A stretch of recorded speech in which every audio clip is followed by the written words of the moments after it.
അനീഷും ഷാനവാസും തമ്മിലുള്ള ഫ്രണ്ട്ഷിപ്പ് പക്ക ഫേക്ക് ആണെന്നാണ് അക്ബർ പറയുന്നത്. ആദിലയും അക്ബറും ഗാർഡൻ ഏരിയയിൽ ഇരുന്നിങ്ങനെ ഊഞ്ഞാലിൽ ഇരുന്നിങ്ങനെ സംസാരിക്കുകയാണ്.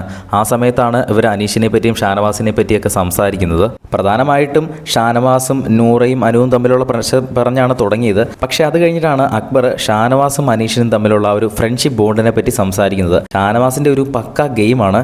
ഷാനവാസും അനീഷും തമ്മിലുള്ള ഒരു ഫ്രണ്ട്ഷിപ്പ് വളരെയധികം ഫേക്ക് ആണെന്നാണ് അക്ബർ പറയുന്നത്. ഇവിടെ 100 ദിവസം ഷാനവാസിന് നിന്ന് പോകണ്ടേ, ഒരു കോംബോ ഒക്കെ ഉണ്ടാക്കിക്കൊണ്ട് പോവുകയാണെങ്കിൽ, പ്രത്യേകിച്ച് ഒരു വീക്കെൻഡ് എപ്പിസോഡിൽ ഇവരുടെ ഒരു കോംബോ വർക്കൗട്ട് ആയി എന്ന് ഇവരോട് പറഞ്ഞിരുന്നു. അത് പിന്നെ ഇവർ വളരെയധികം സ്ട്രോങ് ആയിട്ട് ആ ഒരു ഫ്രണ്ട്ഷിപ്പ് മെയിൻറ്റെയിൻ ചെയ്ത് പോകുന്നുണ്ട്. അപ്പോൾ അത് വളരെ ഫേക്ക് ആയിട്ടാണെന്നാണ് എനിക്ക് തോന്നുന്നത്. പക്ഷേ ഇത് പുറത്തിറങ്ങി അവർ ഫ്രണ്ട്ഷിപ്പ് മെയിൻറ്റെയിൻ ചെയ്ത് കണ്ടിന്യൂ ചെയ്ത് പോവുകയാണെങ്കിൽ പോട്ടെ, അവർ നല്ലൊരു ഫ്രണ്ട്സായിട്ട് ഇരിക്കട്ടെ എന്ന് തന്നെയാണ് ഞാൻ ആശംസിക്കുന്നത്. പക്ഷേ എൻ്റെ മനസ്സിൽ ഇവിടെ അവർ കാണിക്കുന്നത് പക്ക ഫേക്ക് ആയിട്ടുള്ള ഫ്രണ്ട്ഷിപ്പാണെന്നാണ് അക്ബർ പറയുന്നത്.